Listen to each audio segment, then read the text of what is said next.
जैसा कि आप लोग देखे थे कि मटकोर रिंजू का हुआ था, तो अब बारी आती है मेहंदी और हल्दी रस्म की।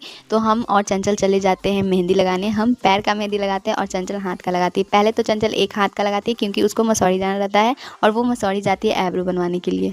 क्योंकि आईब्रो बनाने के बाद फेस का कटिंग ही चेंज हो जाता है, फेस बहुत ही ज़्यादा अच्छा लगने लगता है। उसके बाद मुझे कुछ कुछ प्रोडक्ट भी खरीदना था, वो मैंने खरीद लेती हूँ। हम अपनी मम्मी के साथ मसौरी गए थे, तो हमें भी कुछ खरीदना था और मम्मी को भी कुछ खरीदना था। तो मम्मी भी अपना शॉपिंग घूम घूम के कर लेती है।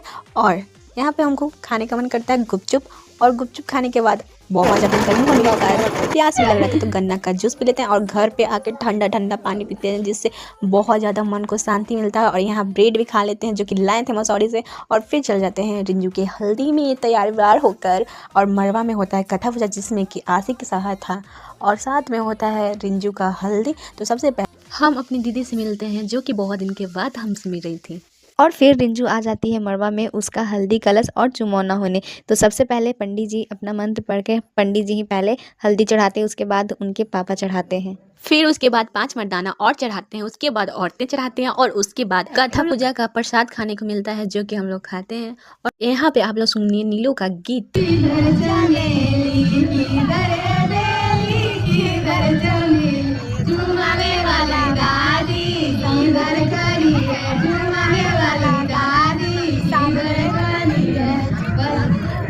फिर हम लोग खाना वाना खाकर, और जो भी एक हाथ का मेहंदी बचा हुआ था, फिर से हम चले जाते हैं करीबन 11 बजे उसे मेहंदी लगाने के लिए। फिर भी मेहंदी कंप्लीट नहीं हो पाता है, मुझे सुबह में भी जाना पड़ता है दोबारा मेहंदी लगाने के लिए, तब जाकर कंप्लीट होता है। और सब फर्स्ट टाइम हम मेहंदी लगा रहे थे दुल्हन का, तो हमको समझ नहीं आ रहा था कि किस टाइप से कंप्लीट करें। ऐसे तो मेहंदी लगाने आता ही था।